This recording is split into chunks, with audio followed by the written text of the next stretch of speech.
Hello all, అందరికీ నమస్కారం. నేను ఈరోజు ఒకటి చక్కటి స్టోరీ మీకు చెప్పబోతున్నాను. ఆ స్టోరీ పేరేంటంటే దేవుడు ఎదురుగానే ఉన్నాడు. సో ఇప్పుడు మనం ఆ స్టోరీలోకి వెళ్దామా? అనగనగా ఒక నది గట్టున ఒక ఊరు ఉండేది.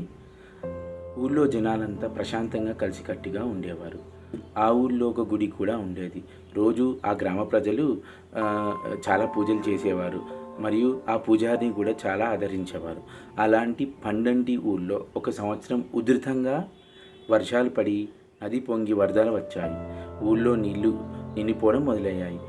అప్పుడు ఊళ్ళో ఉన్న వారంతా వరద నుంచి తప్పించుకోవడానికి తమ ఇళ్లను వదిలేసి పరాయి ప్రాంతాలకు బయలుదేరారు. అందులో ఒక పెద్ద మనిషి గుడివైపు పరిగెత్తి అందులోని పూజారి గారిని కూడా వారితో వచ్చేయమని ప్రాధాయపడ్డాడు. వరద నీళ్లు ఊళ్ళోకి వచ్చేసాయి. ఇంటి గడపల దాకా నీళ్లున్నాయి. పరిస్థితి ప్రమాదకరంగా ఉంది. మేము అందరం ఊరి నుంచి వదిలి వెళ్ళిపోతున్నాము, మీరు కూడా మాతో వచ్చేయండి అని. అప్పుడు ఆ పూజారి గారు ప్రశాంతంగా ఆ పెద్ద మనిషితో అంటాడు, నా గురించి మీరు దిగులు పడకండి, నేను నిత్యం సేవించే నా స్వామి నన్ను కాపాడుతాడు, మీరు వెళ్ళండి అని అన్నారు. ఆ మాట విని ఆ పెద్ద మనిషి వెళ్ళిపోయాడు. మళ్ళీ కొంతసేపటికి నీళ్లు నడుము దాకా వచ్చేసాయి. పూజారి గారు గుడి గట్టు నుంచి జపం చేసుకుంటుంటే ఒక గుర్ర బండిలో పోతున్న వారు కొంతమంది ఆగి ఆ పూజారి గారిని బండి ఎక్కమని అంటారు.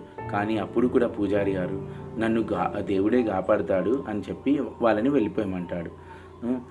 కొంచెం రేపటికి నీళ్లు మెడదాకా వచ్చేసాయి. పడవలో ప్రయాణం చేసిన కొందరు చూసి వారితో వచ్చేయమని బ్రతిమాలుకున్నారు. మీరు ఇక్కడే ఉన్నారా? ఇక్కడ ఉండడం చాలా ప్రమాదకరం, నీళ్లు చాలా వేగంగా వస్తున్నాయి, మీరు మాతో రండి అని అన్నారు. అప్పుడు కూడా పూజారి గారు మీరు వెళ్ళిపోండి, నన్ను ఆ దేవుడే కాపాడతాడని చెప్పి వాళ్ళని వెళ్ళిపోమంటాడు. చలితో వణుకుతూ ఆ పూజారి ముక్కు దాకా నీళ్లు వచ్చేసరికి కంగారు పడి దానం చేసుకుంటూ గోపురం ఎక్కుతాడు. కొంతసేపటికి ఆ పూజారి గారి దిగులు మొదలయ్యి ఎప్పటికీ ఈ వాన ఆగటం లేదు, చలిగా ఉంది, నీళ్ళ ప్రవాహం కూడా ఆగట్లే అని భయంగా అనుకుంటాడు. అప్పుడు ఆ పూజారి దేవుడా, నేను నీకు ఏమీ తక్కువ చేశాను, రోజు శ్రద్ధగా పూజలు చేశాను, నిన్నే నమ్ముకున్నాను, అయినా కూడా నన్ను కాపాడవేంటి అని దేవుడితో ఆ పూజారి ఫిర్యాదు చేయడం మొదలుపెట్టాడు. వెంటనే ఆ దేవుడు ప్రత్యక్షమై, మూర్ఖుడా, నేను నీకు మనిషిని పంపించాను, బండిని పంపించాను, పడవను పంపించాను, నువ్వే రాకుండా ఇక్కడే తిష్ట వేశావు, నువ్వు నన్ను గుర్తుపట్టకపోతే నా తప్ప అని మందులించి మాయపోయాడు. పూజారికి వెంటనే జ్ఞానోదయం అయింది. చేసిన పొరపాటు గ్రహించి క్షమాపణ కోరాడు. కొంతసేపటికి మరో పడలో కొంతమంది వచ్చారు. పూజారి గారిని మీరు ఇంకా ఇక్కడైనా ఉన్నారని తెలిసింది, మాతో రండి, ఇక్కడ ఉండడం మంచిదిగా అని చెప్పి పూజారి గారిని తీసుకెళ్లారు.